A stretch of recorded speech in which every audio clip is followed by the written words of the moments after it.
Hablar sobre esto, saludo vía Skype a Laida Negrete, que es investigadora del World Justice Project. Laida, muchísimas gracias por esta comunicación. Muy buenas noches.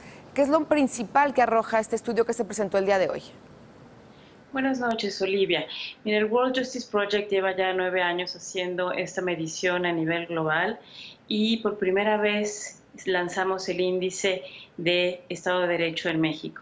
¿Qué es lo que hace? Mide varias dimensiones del Estado de Derecho en todas las entidades de la República, lo que nos permite evaluar dónde están los focos rojos y cuáles son los estados que están más rezagados, pero también los estados que tienen mejores puntajes y a los que había que aspirar, cuando menos a nivel doméstico, en términos de algunos rubros de Estado de Derecho.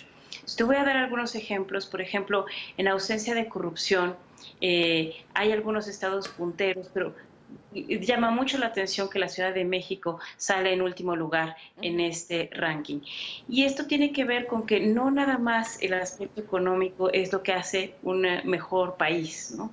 Es la adherencia a las reglas de forma sistemática es lo que nos permite tener mejores lugares. Y en este mismo indicador de ausencia de corrupción, Querétaro se ubica en el primer lugar. Pero estos mismos estados están en otros lugares y en otras posiciones en las distintas dimensiones. ¿Cómo hicimos la medición? Hicimos una medición en 25,000 encuestas a personas directamente.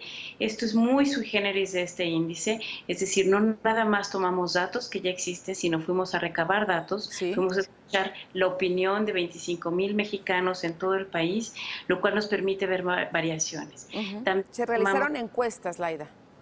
Encuestas a 25,000 personas, 800 por entidad federativa, lo cual nos permite que en la mayoría de las variables tenemos muestras representativas a nivel entidad federativa.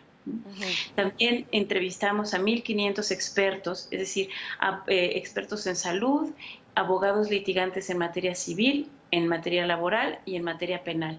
Y eso también nos da otra perspectiva, es decir, la ciudadanía puede tener una opinión sobre el sistema de justicia penal, por ejemplo, pero en el momento en que le preguntamos a los litigantes que están día a día en los juzgados, nos dan una opinión que compensa y corrige parte de las percepciones generales.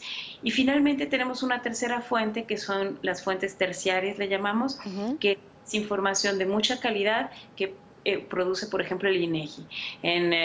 Podemos tomar como ejemplo la incidencia delictiva medida con encuestas de victimización, pero también las tasas de homicidio. Y así agregamos todo en más de 600 variables y hacemos un ranqueo en 8 dimensiones del Estado de Derecho.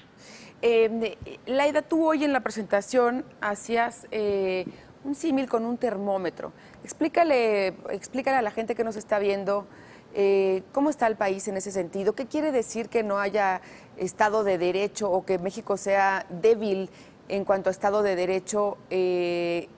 Explícalo muy fácilmente. Esta herramienta para nosotros es como un termómetro, es decir, mide si el paciente tiene temperatura o no tiene temperatura, ¿no? ¿Qué entidad federativa tiene más calentura? Y en este caso, yo Guerrero en el último lugar de una forma muy alarmante. Ahora, el termómetro no dice por qué está enfermo el paciente.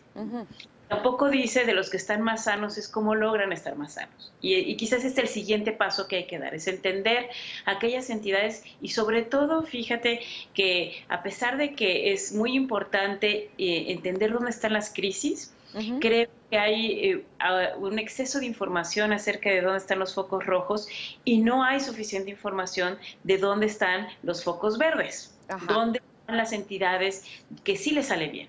Entonces, cuando decimos que son los estados que relativamente a otras entidades están mejor, hay que irlas a ver.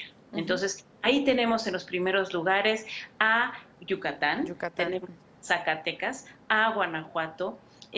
También quedó un poquito más rezagado en esta medición Querétaro, pero fíjate que en el momento que uno de los indicadores que le baja a Querétaro es porque en ese momento estaban migrando sus plataformas de información pública y el rubro de transparencia caen un poco, pero posiblemente en mediciones futuras suban, ¿no? Entonces, son entidades federativas, Aguascalientes también, son entidades federativas que hay que ir a ver, y en cada dimensión de Estado de Derecho donde salen los punteros hay que ir a ver qué hacen para ver las mejores prácticas. Y en todo esto tiene que ver, por supuesto, Laida, lo subrayaban hoy también en la presentación, pues la violencia, el tema de la corrupción, la impunidad, el acceso a la justicia. Sin duda. Creo que, bueno, a nadie sorprende que estos sean los indicadores que salen evaluados más bajos. Ausencia de corrupción, falta de seguridad, falta de justicia. Creo que son lo que debe de marcar la agenda prioritaria para la agenda federal, ¿no? Para el gobierno entrante. Creo que lo que sí es diferente es corroborar esto, no solo a nivel de opinión aislada, sino a partir de opinión masiva de muchos mexicanos, de miles de mexicanos, pero también a través de información fidedigna que recaba el INEGI y otras instituciones públicas.